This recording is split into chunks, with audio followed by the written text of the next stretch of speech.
ঢাকাই সিনেমার জনপ্রিয় নায়িকা পরীমণি নিজের কাজ ও ব্যক্তিগত জীবন নিয়ে প্রায় থাকেন সংবাদের শিরোনামে। পর্দার বাইরে সামাজিক যোগাযোগ মাধ্যমেও তিনি বেশ সক্রিয়।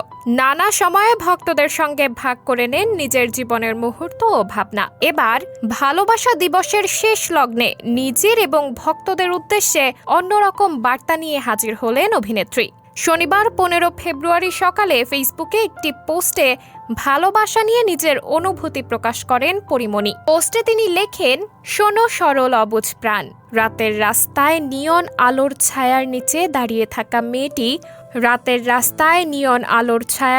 দাঁড়িয়ে থাকা মেয়েটি হোক বা শাহরুখ খান কিংবা স্বয়ং বিল গেটস, সবাই চায় তাদের প্রাণের মানুষটিকে নিজের নাম ছাড়িয়েই পৃথিবীতে দেখতে। পৃথিবীর প্রত্যেকেই চায় নিজের কাজের মাধ্যমে পরিচিতি পেতে, তবে ভালোবাসার মানুষকে কখনো প্রতিযোগিতার চোখে দেখা উচিত নয়। অন্তত যাকে নিজের বলে জানো তাকে ছাড়িয়ে নয়, তাকে সঙ্গে নিয়েই দুনিয়া জয় করা যায়। পরীমণির এই পোস্টে ভক্তদের মধ্যে ইতিবাচক সাড়া দেখা যায়। অনেকেই প্রশংসা করে বলেছেন, খুব গঠনমূলক এবং হৃদয়স্পর্শী একটি পোস্ট। সম্প্রতি গোলাপ নামে একটি নতুন সিনেমায় চুক্তিবদ্ধ হয়েছেন পরীমণি। এই ছবিতে তার বিপরীতে থাকবেন নীরব।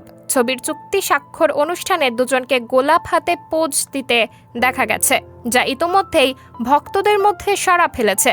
সিনেমাটি পরিচালনা করবেন শামসুল হুদা। চলতি ফেব্রুয়ারিতেই এর শুটিং শুরু হওয়ার কথা রয়েছে। সাবরিনা জলিল, সবার কথা।